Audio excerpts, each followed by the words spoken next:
TDR Conference 2016 Prophecies.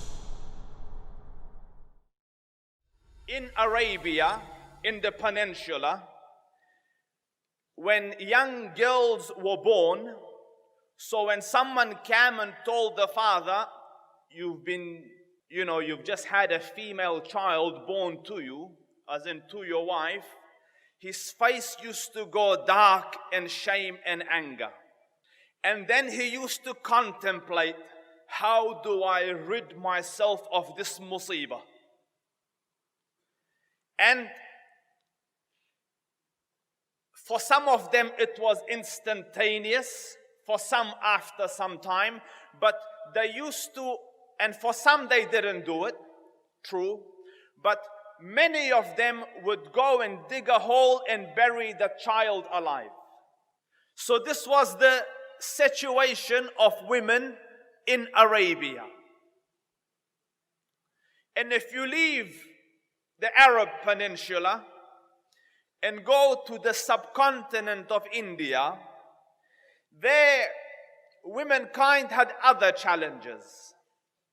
Traditionally in Indian culture, and I don't mean Bollywood of today, I mean India. In India,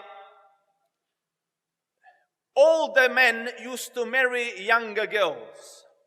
So by default, naturally, it could be anticipated that the man would die first. And yet when she died, the culture and the religion required, because the Hindus burn their dead after they're dead.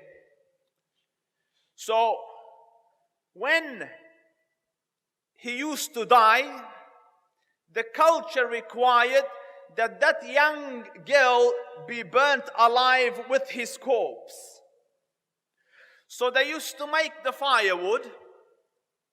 She used to be made to sit on top of it, and then the fire used to be lit. And you can naturally imagine that when there's fire under you, you'll jump, you'll run, you'll scream. So they used to get these long sticks and hold her down from afar.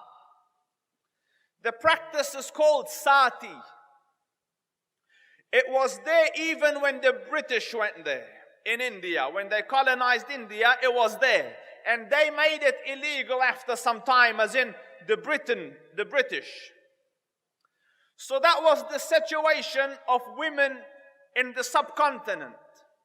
And if you left the subcontinent and move a little that way towards Persia, where our background is, there the king was in the process of marrying his own sister so that he could have purebred royal children. And you might think, Ustaz, let's go to the enlightened Europe. In Europe, they didn't consider women to be human. And then later they said, the church, the Catholic Church, that she is human, but defected, and that she is inevitably evil. She has Eve in her, as in Mother Eve, who took man out of the favor of God, made him eat from the forbidden tree. And in case you're wondering, what about our cousins, the Jews? Even today, the Orthodox Jew gets up every morning and makes this dua. Blessed be God, Lord of the universe, that thou hath not made me a woman. Thank you, Ya Rab, for not making me a woman. And the girl gets up and says, blessed be God for making me in accordance to His will. So you understand that she was downtrodden, oppressed, killed, buried alive, burnt alive. Do you understand that the world was not a good place for women at that time? And I don't want you to think this was unanimous. There were certain women who came out of this oppression, strong-willed people who faced, the difficulties of society and the difficulties of the world of their time, and one of them is Hind, the wife of Abu Sufyan. And you read the poem that she says in the battle of Uhud: نحن بنات طارق نمشي على النمارق إن تقبلوا نعانق أو تدبروا نفارق. We are the daughters of Tariq, used to walking on cushions. So but these were an immensely acute minority. Most of women were bearing the brunt of oppression, some because they were blamed for committing the original sin, as was the Jewish and Christian scriptures. Others because they brought them shame or poverty. Others for, an array of reasons. And in this climate, Islam came. Allah honored the world with Islam.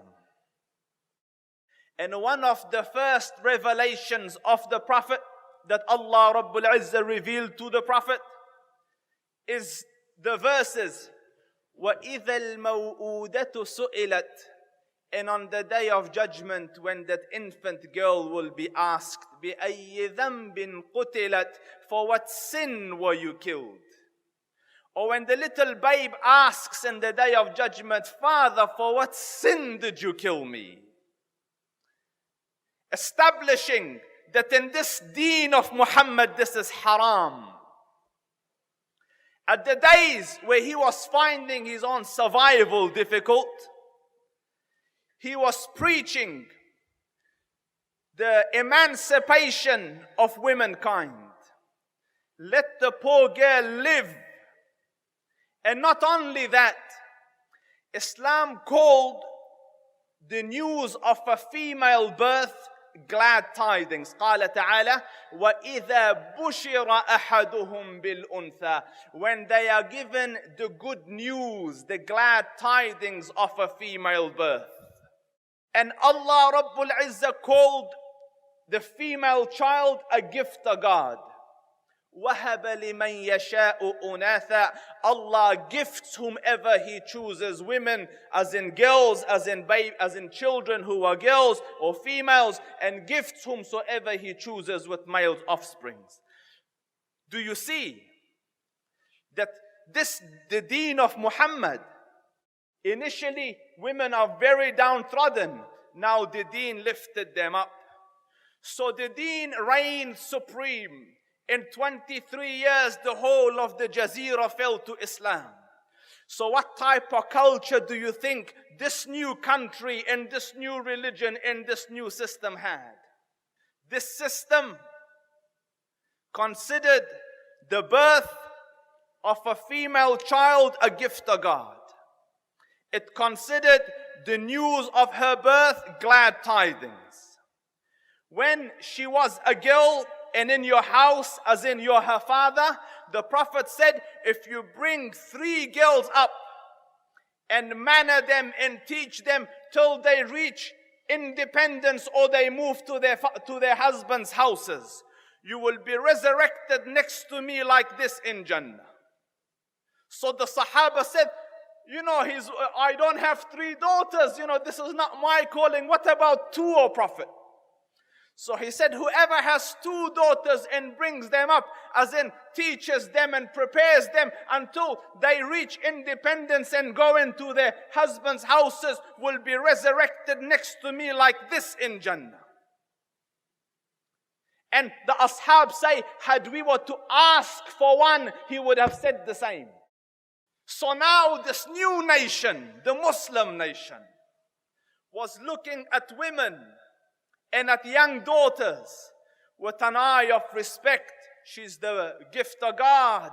She is my salvation in the akhirah. In another hadith in the Sahihain, the Prophet ﷺ says, whoever brings up daughters and cherishes them and nourishes them and maintains them and till they reach, an age of independence, they will be sufficient protection for him from the fire.